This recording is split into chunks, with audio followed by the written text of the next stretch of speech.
अस्सलाम वालेकुम स्टूडेंट, उम्मीद करता हूँ आप सब खैर खैरियत से होंगे। वेरा स्टार्ट करते हैं। जो आज का हमारा टॉपिक है वो है नॉर्मलाइजेशन। नॉर्मलाइजेशन और को डिस्कस करेंगे, समझने की कोशिश करेंगे। क्योंकि नॉर्मलाइजेशन में हम जो अनस्ट्रक्चर डेटा होता है उसे स्ट्रक्चर फॉर्म में करते हैं, मतलब नॉर्मलाइज करते हैं। ठीक है ना बेटा। और जो इसके टाइप्स हैं, first number form, second, third, उसे भी डिस्कस करेंगे। कोशिश करूँगा कि आपको समझ आए और एग्जांपल्स के थ्रू करेंगे इंशाल्लाह। ठीक है बेटा, तो स्टार्ट करते हैं। नॉर्मलाइजेशन। नॉर्मलाइजेशन क्या है बेटा? Is the process of minimizing redundancy. Process है जिसके थ्रू आप मिनिमाइज करते हैं रिडंडेंसी, एक रिकॉर्ड का बार बार आना। क्योंकि जब आपके पास रिडंडेंसी होती है तो डेटा आपके पास इनकन्सिस्टेंट हो जाता है, डुप्लीकेशन ऑकर हो जाती है। ठीक है बेटा। फ्रॉम रिलेशन और सेट ऑफ रिलेशन, मिनिमाइज करता है, कम करता है रिडंडेंसी को रिलेशन से या सेट ऑफ रिलेशन, मतलब एक टेबल से या सेट ऑफ टेबल से। रिडंडेंसी इन रिलेशन, जब रिडंडेंसी आपके पास एक टेबल में होती है, मे काज इंजर्शन, डिलीशन एंड अपडेशन इनॉमली, जिसकी वजह से आपके पास इंजर्शन एंड अपडेशन इनॉमलीज आती है। मतलब इन चीज़ों में आपके पास मसले आते हैं, इंजर्शन, अपडेशन एंड डिलीशन में। So it help to minimize the redundancy in relation. और नॉर्मलाइजेशन के थ्रू या नॉर्मलाइजेशन हमें हेल्प देता है कि हम मिनिमाइज हो सके आपके पास रिडंडेंसी, एक रिडंडेंसी टेबल्स में, रिलेशंस टेबल्स में। ठीक है बेटा। तो वही बात कि नॉर्मलाइजेशन के थ्रू हम क्या करते हैं, मिनिमाइज करते हैं। नॉर्मलाइजेशन एक प्रोसेस है जिसके थ्रू हम मिनिमाइज करते हैं किस चीज़ को, रिडंडेंसी को, रिलेशन में या सेट ऑफ रिलेशंस में। मतलब मिनिमाइजेशन नॉर्मलाइजेशन के थ्रू हम क्या करते हैं, मतलब एक वेल स्ट्रक्चर्ड डेटा हो जाता है आपके पास। तो मतलब हम क्या करते हैं, मिनिमाइज कर लेते हैं रिडंडेंसी को एक टेबल में या सेट ऑफ टेबल्स में। ठीक है बेटा।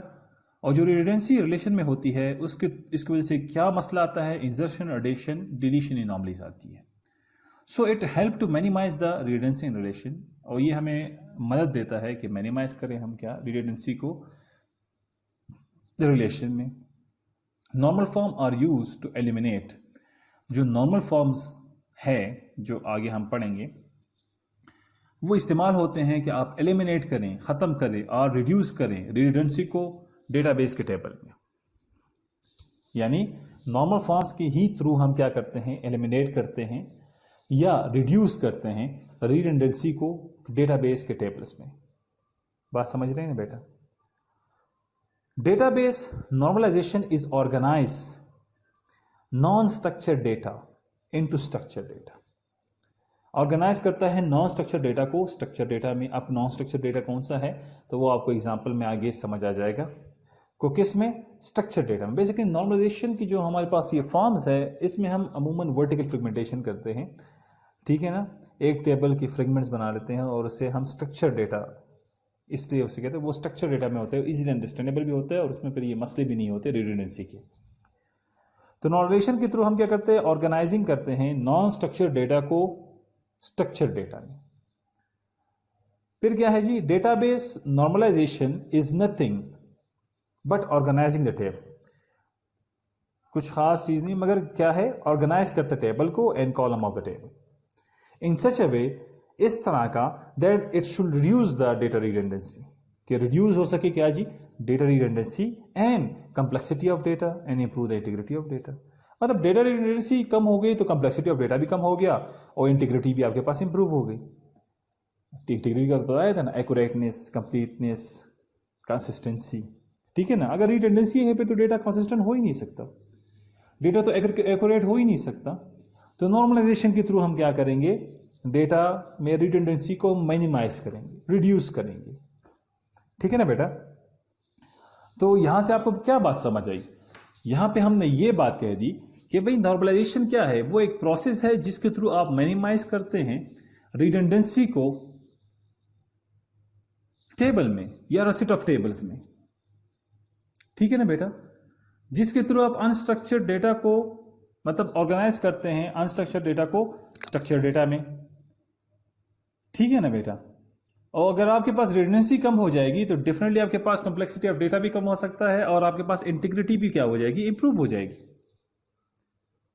तो ये क्या है बेटा, ये है आपके पास नॉर्मलाइजेशन।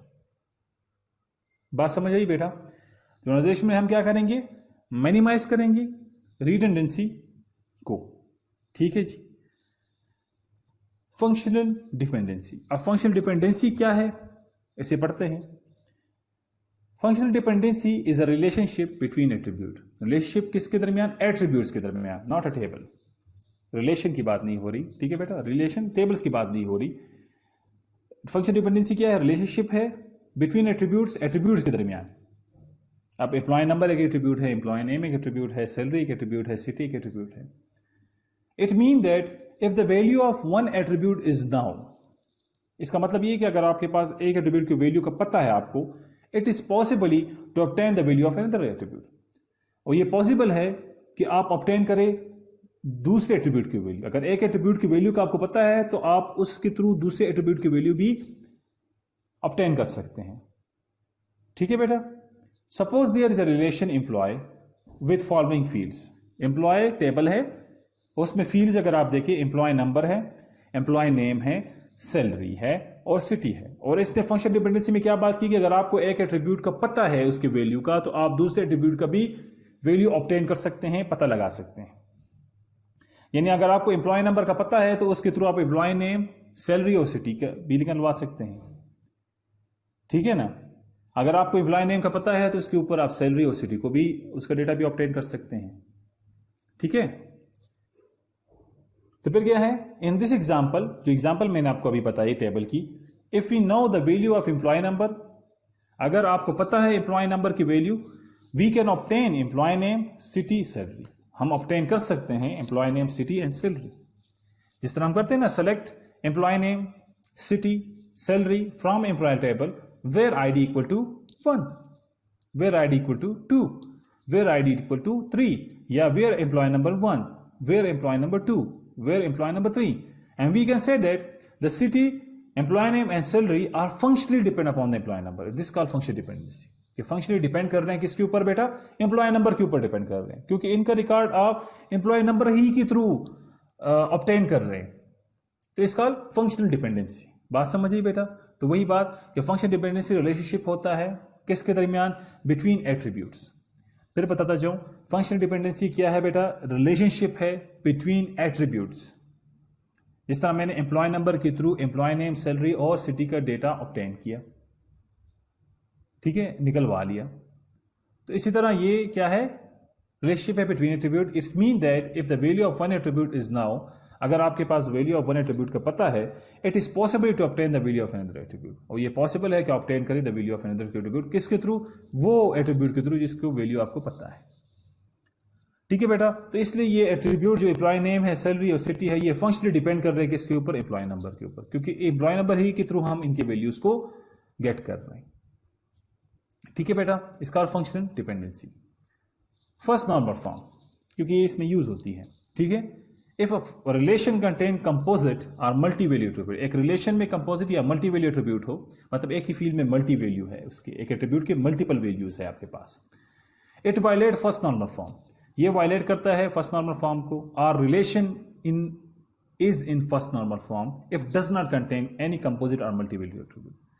यानी जब आपके पास एक टेबल फर्स्ट नॉर्मल फॉर्म में होगा तो उसमें कंपोजिट या मल्टी वैल्यू एट्रीब्यूट नहीं होनी चाहिए। A relation is in first normal form if every attribute in their relation is single value attribute. जब आपके पास एक रिलेशन फर्स्ट नॉर्मल फॉर्म में हो तो उसमें जो एट्रीब्यूट्स है उसमें हर एट्रीब्यूट की सिंगल वैल्यू होनी चाहिए, सिंगल वैल्यू एट्रीब्यूट होना चाहिए, ना कि मल्टी वैल्यू एट्रीब्यूट होना चाहिए। तो फर्स्ट नॉर्मल फॉर्म को आपको समझ आ चुकी होगी कि जब एक रिलेशनशिप आपके पास कंटेन कर रहा हो मल्टी वैल्यू एट्रीब्यूट को, तो वो वायलेट करता है फर्स्ट नॉर्मल फॉर्म को। ठीक है बेटा। मगर आप एक रिलेशन, जब आपके पास एक फर्स्ट नॉर्मल फॉर्म में रिलेशन होगी तो उसमें मल्टी वैल्यू एट्रीब्यूट नहीं होने चाहिए। ठीक है बेटा। उसमें तमाम सिंगल वैल्यू एट्रीब्यूट होने चाहिए। बात समझ रहे हो ना बेटा। तो फर्स्ट नॉर्मल फॉर्म तो क्लियर हो गया कि भाई जब भी आपके पास एक टेबल आया और आपको दिखे एट्रीब्यूट है तो आप फौरन उसे कन्वर्ट करें सिंगल वैल्यू एट्रीब्यूट में। ठीक है। तो वो टेबल आपके पास क्या हो जाएगा, फर्स्ट नॉर्मल फॉर्म में हो जाएगा। तो ये क्या किया, अनस्ट्रक्चर्ड डेटा को स्ट्रक्चर किया। ठीक है। अब इसकी एग्जांपल देखिए। ये टेबल आपको नजर आ रहे हैं जिसमें आपके पास है account number, skill number, skill category, proficiency number, account name, account age, group number, group city, group supervisor. ठीक है जी। फिर अगर यहां पे आप देखें तो 21, skill number 113, skill category system, proficiency number 3, account name Ali, account age 55, account number 52, group city ISD and group supervisor Babar. इस एट्रीब्यूट को अगर देखें तो ये सिंगल वैल्यू एट्रीब्यूट है, इसमें कोई मल्टीपल वैल्यू नजर आ रही है नहीं, सिंगल वैल्यू एट्रीब्यूट है आपके पास। और दूसरे इस टेबल में अगर आप देखें तो skill category, proficiency number, account name, account age, group number, group city, group supervisor, ये तमाम एट्रीब्यूट्स फंक्शनली डिपेंड कर रहे हैं अकाउंट नंबर और स्किल नंबर के ऊपर। ठीक है। तो यहां पे अगर आप देखें तो 35, अब 35 में स्किल नंबर में 113, 179, 204, system tax audit 516, Daud 32, 44, LHR Ghafoor. तो ये वाला एट्रीब्यूट जो है ये मल्टी वैल्यू एट्रीब्यूट है और जो कि अलाउ भी नहीं है फर्स्ट नॉर्मल फॉर्म में। मतलब फर्स्ट नॉर्मल फॉर्म में क्या होना चाहिए, सिंगल वैल्यू एट्रीब्यूट होनी चाहिए। तो इस केस में अगर आप देखें तो यहां पे तो आपके पास मल्टी वैल्यू एट्रीब्यूट है जो कि अलाउ भी नहीं है। ठीक है बेटा। सेकंड अगर आप देखें तो 50, 179, टैक्स 2, चौहान 40, 44, LHR लाहौर गफूर, तो ये भी सिंगल वैल्यू एट्रीब्यूट है। फिर अगर यहां पे देखें 77, 148, 179, consultant tax 66, Zahid 52, 52, ISD Babar बहार, तो यहां पे अगर आप देखें तो ये मल्टी वैल्यू एट्रीब्यूट है। तो अब हमने क्या करना है, हमने मल्टी वैल्यू एट्रीब्यूट को खत्म करना है मगर उसे कन्वर्ट करना है सिंगल वैल्यू एट्रीब्यूट में, तो तभी हमारे पास ये टेबल जो होगा ये फर्स्ट नॉर्मल फॉर्म में हो जाएगा। ठीक है बेटा। तो अब हम क्या करेंगे, इस मल्टी वैल्यू एट्रीब्यूट को कन्वर्ट करेंगे सिंगल वैल्यू एट्रीब्यूट में। तो यहां पे देखिए, the above relation is unnormalised because it contain repeating group of 3 attribute, skill number, skill category and proficiency. Skill number, skill category and proficiency में अगर आप देखें तो मल्टी वैल्यू एट्रीब्यूट्स आपके पास मौजूद है। तो हमने क्या करना है, इस मल्टी वैल्यू एट्रीब्यूट को खत्म करना है। And proficiency number, all 3 field contain more than 1 value, ये तीनों जो फील्ड है ये आपके पास मोर देन 1 वैल्यू को कंटेन कर रहे हैं। In order to convert this relation in first normal form, this repeating group should be remove. अगर आप कन्वर्ट करना चाहते हैं इस रिलेशन को फर्स्ट नॉर्मल फॉर्म में तो आपने इन रिपीटिंग ग्रुप्स को क्या करना है, रिमूव करना है और इसे सिंगल वैल्यू एट्रीब्यूट में कन्वर्ट करता है। तो the following relation is in first normal form, yes the following relationship is in first normal form. अगर आप यहां पे देखें तो वो जो रिपीटिंग ग्रुप्स थे उसे मैंने खत्म कर दिया। 35, 35, 35, 113, 179, 204, ये तमाम रिकॉर्ड्स देखे तो सिंगल वैल्यू हो गए। चीज वही है, रिपीटिंग हो रही है। 50, 77, 77, 148, 179, ठीक है बेटा। प्रोफिशिएंसी नंबर भी हो गए, स्किल कैटेगरीज भी हो गए आपके पास, मगर स्टिल आपके पास रिडंडेंसी है, बार बार रिकॉर्ड आ रहे हैं, ठीक है ना, रिपीटिंग आपके पास हो रही है यहाँ पे।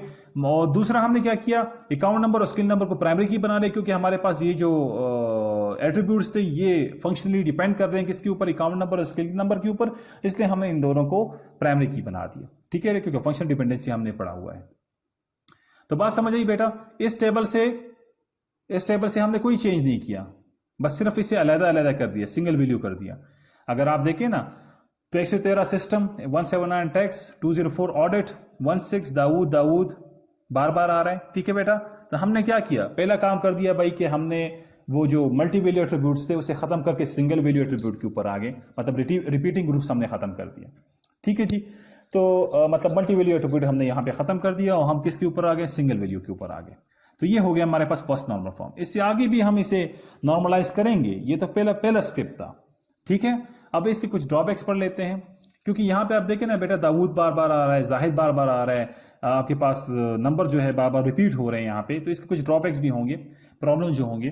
पहला प्रॉब्लम है अपडेटिंग प्रॉब्लम। सपोज करे the user want to change the name of account number जो है 35 टू एम दाऊद। 35 का अगर मैं अकाउंट नेम दाऊद चेंज करना चाहता हूं एम दाऊद में, मोहम्मद दाऊद में, he has to name in all record, और इसका नाम जो है तमाम रिकॉर्ड्स में है, एक यहां पर, दूसरा यहां पे, तीसरा यहां पे, in which account number 35 appear. This process of updating can be very lengthy, क्योंकि जब आप इसे अपडेट करेंगे ना बेटा, ये तीनों में अपडेट होगा, यहां पर भी, यहां पर भी, यहां पर भी, क्योंकि तीनों का नंबर जो प्राइमरी की है वो 35 है। ठीक है ना बेटा, तो इसलिए क्या होगा, ये तीनों ही अपडेट होंगे, तो ये आपके पास टाइम ज्यादा लेगा। Inconsistent data. The above table contain inconsistent data. There are 3 records of account number 35. Inconsistent भी है क्योंकि ये 3 रिकॉर्ड मेंटेन कर रहे हैं, दाऊद, दाऊद एंड दाऊद। तो आपके पास दूसरा यहां पे आ गया कि भाई टेबल में आपके पास क्या मौजूद है, इनकॉन्सिस्टेंट डेटा मौजूद है, जो कि हमारे पास नहीं होना चाहिए। ठीक है जी। तीसरा प्रॉब्लम फर्स्ट फॉर्म में क्या आ रहा है, addition problem. Suppose the user want to add another skill number in the table, अगर वो चाहे दूसरा स्किल नंबर ऐड करना चाहे टेबल में, क्योंकि यहां पे अगर आप देखिए स्किल नंबर 113 179 204 179 148 179 है, it is not possible until accountant with that skill exist, both skill number and accountant number are used as primary key. ये तब तक स्किल नंबर को ऐड नहीं कर सकता जब तक आपके पास अकाउंट नंबर यानी अकाउंटेंट मौजूद ना हो, क्योंकि दोनों प्राइमरी की है आपके पास। अकाउंटेंट नंबर होगा, दूसरा आप 78 नया अकाउंट नंबर ऐड करें तो साथ में आप नया स्किल ऐड कर सकते हैं। अगर आपके पास अकाउंटेंट नंबर नहीं है तो आप नया स्किल को ऐड नहीं कर सकते, क्योंकि दोनों एज अ प्राइमरी की यूज हो रहे हैं। अगर दोनों में एक से प्राइमरी की यूज होता था फिर तो कोई इशू नहीं था हमारे पास, क्योंकि दोनों एज अ प्राइमरी की यूज हो रहे हैं, तो इसलिए हमने दोनों में रिकॉर्ड को रखना लाजमी है। ठीक है बेटा, 3 प्रॉब्लम्स हो गए। चौथा problem, deletion problem. Suppose the user want to delete the record of supervisor Ghafoor, if he deletes the whole record in which Ghafoor appeared, the information about accountant will also be lost. Yes, of course, क्योंकि जब आप Ghafoor supervisor का record delete करेंगे तो आपके पास Dawood and Chauhan इन सब का record क्या हो जाएगा, डिलीट हो जाएगा। तो ये हमारे पास क्या है, मेजर प्रॉब्लम्स है फर्स्ट नॉर्मल फॉर्म में। अपडेटिंग का प्रॉब्लम, इनकंसिस्टेंसी का प्रॉब्लम, एडिशन का प्रॉब्लम और डिलीशन का प्रॉब्लम। तो हमने जो टेबल फर्स्ट नॉर्मल फॉर्म में कन्वर्ट कर दिया, मगर स्टिल उसमें क्या है बेटा, प्रॉब्लम्स है। तो इन प्रॉब्लम्स को आगे हम क्या करेंगे, एलिमिनेट करेंगे। तो पहला वाला बड़ा प्रॉब्लम तो हमने एलिमिनेट कर दिया कि मल्टी वैल्यू एट्रीब्यूट को हमने सिंगल वैल्यू में कन्वर्ट कर दिया। ये तो बहुत बड़ा मसला था जो कि हमने सॉल्व किया। ठीक है बेटा, और उसमें हमने फंक्शनल डिपेंडेंसी भी यूज की, क्योंकि जो तमाम एट्रीब्यूट्स थे वो अकाउंटेंट नंबर और स्किल के ऊपर डिपेंड कर रहे थे, तो उसे हमने प्राइमरी की बना दिया। ठीक है बेटा, मगर स्टिल उसमें कुछ मसले अभी तक मौजूद हैं। तो इन मसलों को खत्म करने के लिए हम जाते हैं सेकंड नॉर्मल फॉर्म की तरफ। ठीक है जी। अब अगर आप सेकंड नॉर्मल फॉर्म की तरफ आते हैं, उससे पहले फुल फंक्शन डिपेंडेंसी को पढ़ते हैं। A full function dependency is a state of database normalization. Full function जो डिपेंडेंसी है, स्टेट ऑफ डेटाबेस नॉर्मलाइजेशन है, that compare to normalization standard of second normal form. ठीक है जी, कंपेयर करते हैं हम स्टैंडर्ड जो है सेकंड नॉर्मल फॉर्म की। In brief, this mean that it meet the requirement of first normal form. ठीक है जी। एंड ऑल, इसमें जो मेन चीज है वो ये है, and all non key attributes are fully functionally depend on the primary key. ठीक है जी, ये फर्स्ट नॉर्मल फॉर्म की तरह, मगर इसमें एक चीज एक्स्ट्रा है कि जो भी नॉन के एट्रीब्यूट्स है वो फुली और फंक्शनली डिपेंड होने चाहिए प्राइमरी की के ऊपर। ठीक है ना, उस वाले केस में देखें तो स्किल नंबर के ऊपर स्किल कैटेगरी वगैरह डिपेंड कर रहे थे, मगर उसे हमने अकाउंट नंबर के ऊपर भी डाल दिया था। तो यहां पे ये बात हो रही है कि फुली फंक्शनली डिपेंड होना चाहिए, तो उन फील्ड्स को अलग-अलग कर ले आप। ठीक है ना, कि नॉन के एट्रीब्यूट्स और fully functionally depend on the primary की, फुली फंक्शनली डिपेंड होगी प्राइमरी की के ऊपर, तो उसके लिए अलग-अलग टेबल्स आप क्या करें, क्रिएट करें। एग्जाम्पल अगर आप देखें तो marks, registration number, subject and marks. Assume that one student is studying many subjects. Both registration number and subjects are required to determine a particular marks. Yes, of course, आपके पास क्यों many subjects पढ़ रहे हैं तो इसलिए उसका registration number और subject दोनों इंपॉर्टेंट है जब आप डिटरमाइन करेंगे पर्टिकुलर मार्क्स को।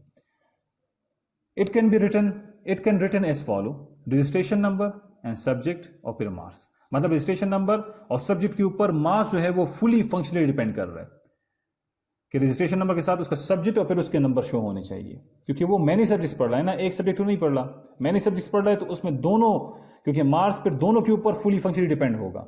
अगर वो एक सब्जेक्ट पढ़ रहा होता तो फिर मार्क्स फुली फंक्शनली डिपेंड कर रहा था सिर्फ रजिस्ट्रेशन नंबर के ऊपर, हम सब्जेक्ट ना लेते, क्योंकि वो मैनी सब्जेक्ट्स पढ़ रहा है, तो इसलिए मार्क्स जो है वो सब्जेक्ट पर भी डिपेंड कर रहा है और रजिस्ट्रेशन नंबर पर भी फुली फंक्शनली डिपेंड कर रहा है। Here marks is fully functionally depend on both field because it is not functionally depend on either registration number or subject number. ठीक है ना, तो ये दोनों के ऊपर डिपेंड कर रहा है, एक के ऊपर नहीं। तो ये है हमारे पास फुली फंक्शन डिपेंड, जिसमें non key attribute fully functionally depend कर रहे होंगे प्राइमरी की के ऊपर। ठीक है बेटा। अच्छा बेटा, second normal form, a relation is in second normal form if it is in first normal form। पहले उससे पहले वो रिलेशन फर्स्ट नॉर्मल फॉर्म में होना चाहिए। If all of it non key attribute are fully functionally depend upon the whole key. Second normal form में जब आप एक टेबल को सेकंड नॉर्मल फॉर्म में लाएंगे उससे पहले वो फर्स्ट नॉर्मल फॉर्म में होना चाहिए, और सेकंड नॉर्मल फॉर्म में लाने के लिए जरूरी है कि जो नॉन की एट्रीब्यूट है वो फुली फंक्शनली डिपेंड होने चाहिए होल की के ऊपर, मतलब प्राइमरी की के ऊपर। बात समझिए बेटा, ये फंक्शन फुली फंक्शन डिपेंडेंसी हमने पढ़ ली। बात समझ आई कि आपके पास जब भी आप टेबल को सेकंड नॉर्मल फॉर्म में कन्वर्ट करेंगे तो उससे पहले वो टेबल फर्स्ट नॉर्मल फॉर्म में लाजमी होना चाहिए। ठीक है बेटा, और जब आप उस टेबल को सेकंड नॉर्मल फॉर्म में कन्वर्ट करेंगे तो आपके पास ये होना चाहिए कि जो नॉन की एट्रीब्यूट्स है वो फुली फंक्शनली डिपेंड होने चाहिए होल की के ऊपर, मतलब प्राइमरी की के ऊपर। The above relation in first normal form has some attribute which is not depend on the whole primary key, जो कि नॉट डिपेंड नहीं कर रहा होल प्राइमरी की के ऊपर, मतलब प्राइमरी की के ऊपर डिपेंड, होल दोनों प्राइमरी की के ऊपर डिपेंड नहीं कर रहे हैं। तो हमने उसे अलग कर दिया, जिस तरह account name, account age and group information is determined by account number and is not depend on the skill. जो अकाउंट नेम है, अकाउंट एज है और ग्रुप इंफॉर्मेशन जो है वो अकाउंट नंबर के ऊपर डिपेंड कर रहे हैं, फुली फंक्शनली डिपेंड कर रहे हैं, स्किल के ऊपर नहीं कर रहे हैं। और the following relation can be create in which all attribute are fully depend on primary key account number. यहाँ पे देखें, तो यहाँ पे अगर आप देखें तो अकाउंट नंबर के ऊपर क्या कर रहे हैं, account name, account age, group number, group city and group supervisor, ये डिपेंड कर रहे थे। तो यहाँ पे हमने अकाउंट नंबर अलहदा एक टेबल बना दिया। ठीक है बेटा, इसी तरह similarly another relation skill can be created in which all field are functionally depend on the primary key. तो स्किल नंबर के ऊपर skill category fully functionally depend कर रही थी, तो उसके लिए हमने अलहदा एक टेबल बना दिया। रह गया आपके पास प्रोफिशिएंसी। तो the attribute proficiency in first normal form was fully depend on the whole primary key. तो क्योंकि वो फुली फंक्शनली डिपेंड कर रहा था होल प्राइमरी की के ऊपर, और the proficiency required to know the account number and skill number and the third relation being created. तो प्रोफिशिएंसी फुली फंक्शनली डिपेंड कर रहा है स्किल नंबर के ऊपर, अकाउंट नंबर के ऊपर, क्योंकि प्रोफिशिएंसी अगर किसी बंदे की आपने फाइंड करनी है तो उसकी स्किल्स भी देखने हैं और साथ में उसके डेटा को भी एक्सेस करना है, तो अकाउंट नंबर भी आपको चाहिए होगा। ठीक है बेटा, तो ये वाला टेबल जो हमने यहां पे देखा, तो यहां पे अगर आप देखिए बेटा, तो अकाउंट नंबर के ऊपर फुली फंक्शनली डिपेंड कर रहे account name, account age, group number, group city, group supervisor. Skill number के ऊपर फुली फंक्शनली डिपेंड कर रहा है स्किल कैटेगरी। ठीक है बेटा, रह गया आपके पास प्रोफिशिएंसी। तो प्रोफिशिएंसी एक ऐसी चीज है जिसमें आपके पास अकाउंट नंबर भी चाहिए होता है और स्किल भी चाहिए होते हैं, तभी आपके पास प्रोफिशिएंसी नंबर आता है। तो इसलिए proficiency number fully functionally depend कर रहा है होल प्राइमरी की के ऊपर, account number and skill number के ऊपर। ठीक है बेटा, तो ये वाला काम हमारे पास हो गया। तो फुली फंक्शनल डिपेंडेंसी हमने क्या पढ़ा था कि नॉन की एट्रीब्यूट, ये इसकी डिफिनीशन है कि all non key attribute are fully functionally depend on the primary key. जितने भी नॉन की एट्रीब्यूट है वो सिर्फ फुली फंक्शनली डिपेंड होना चाहिए किसके ऊपर, प्राइमरी की के ऊपर। ठीक है बेटा, फिर इसी टेबल को हमने देखिए, एक टेबल ये बना, एक टेबल था, कितने टेबल बने इसके, 3 टेबल बने हमारे पास। अकाउंट नंबर के ऊपर जो फील्ड डिपेंड कर रहे थे वो अकाउंट नंबर में आ गए, के टेबल में आ गए, और स्किल नंबर के ऊपर जो डिपेंड कर रहे थे उसका अलग एक आपके पास टेबल हो गया स्किल के नाम से, और प्रोफिशिएंसी का अलग एक टेबल हो गया क्योंकि वो होल प्राइमरी की के ऊपर क्या कर रहा था, डिपेंड कर रहा था। तो there are 3 relation in second normal form. The attribute of all relation are fully depend on the primary key, और जो एट्रीब्यूट ऑफ तमाम रिलेशन है फुली डिपेंड कर रहे हैं किसके ऊपर, प्राइमरी की के ऊपर। बेटा तो यहां तक हमने क्या किया, अब पहले तो हमने रिलेशन को फर्स्ट नॉर्मल फॉर्म में कर दिया, और रिलेशन को फर्स्ट नॉर्मल फॉर्म के लिए ये था कि आप मल्टीपल वैल्यू एट्रीब्यूट्स को सिंगल वैल्यू में कन्वर्ट करें। ठीक है ना बेटा, और नॉर्मलाइजेशन का मतलब मैंने आपको बताया था कि रिडंडेंसी को मिनिमाइज करना है। किसको मिनिमाइज करना है, रिडंडेंसी को मिनिमाइज करना है। तो फर्स्ट नॉर्मल फॉर्म में हमने फंक्शनल डिपेंडेंसी पढ़ी कि भाई अगर आपके पास एक एट्रीब्यूट की वैल्यू को आपको पता है तो उसके थ्रू आप दूसरे एट्रीब्यूट की वैल्यू को भी गेट कर सकते हैं। ठीक है, और फिर फर्स्ट नॉर्मल फॉर्म में हमने ये बात की कि भाई आपके पास जो मल्टी वैल्यू एट्रीब्यूट है वो आपने कन्वर्ट करने हैं सिंगल वैल्यू एट्रीब्यूट में। ठीक है, वो क्या, फिर हमने फुली फंक्शनल डिपेंडेंसी की बात की कि जितने भी नॉन की एट्रीब्यूट है उसे फुली फंक्शनली डिपेंड होना चाहिए प्राइमरी की के ऊपर। ठीक है बेटा, फिर हमने सेकंड नॉर्मल फॉर्म की बात की। तो सेकंड नॉर्मल फॉर्म में हमने ये कहा कि जब भी आप एक रिलेशन को सेकंड नॉर्मल फॉर्म में कन्वर्ट करें तो वो रिलेशन पहले फर्स्ट नॉर्मल फॉर्म में होना लाजमी है। तो अगर रिलेशन आपके पास फर्स्ट नॉर्मल फॉर्म में होगा तो तभी आप उसे सेकंड नॉर्मल फॉर्म में कन्वर्ट कर सकते हैं। और सेकंड नॉर्मल फॉर्म में कन्वर्ट करने के लिए जो मेन चीज़ है वो ये है फुली फंक्शनल डिपेंडेंसी, कि भाई आपके पास जो नॉन की एट्रीब्यूट है वो फुली फंक्शनली डिपेंड होने चाहिए प्राइमरी की के ऊपर। तो इसलिए उस टेबल को हमने वर्टिकली फ्रेगमेंट किया और उसके 3 फ्रेगमेंट्स हमारे पास बने, जिसमें आपके पास अकाउंट का एक आया, आपके पास एक स्किल का आया और एक आपके पास प्रोफिशिएंसी वाला आया। क्योंकि अकाउंट नंबर के ऊपर जो फुली फंक्शन डिपेंड कर रहे थे वो अकाउंट के टेबल में आ गए, स्किल के टेबल में वो स्किल कैटेगरी जो कि फुली फंक्शन डिपेंड कर रही थी स्किल नंबर के ऊपर वो आ गया, और प्रोफिशिएंसी जो था वो होल प्राइमरी की के ऊपर डिपेंड कर रहा था, तो वो account number and skill number और प्रोफिशिएंसी आपके पास आ गई। ठीक है बेटा, तो that's all. Third normal form इंशाल्लाह अगले वीडियो लेक्चर्स में डिस्कस करेंगे, और आज के लिए इतना काफ़ी है आपके पास।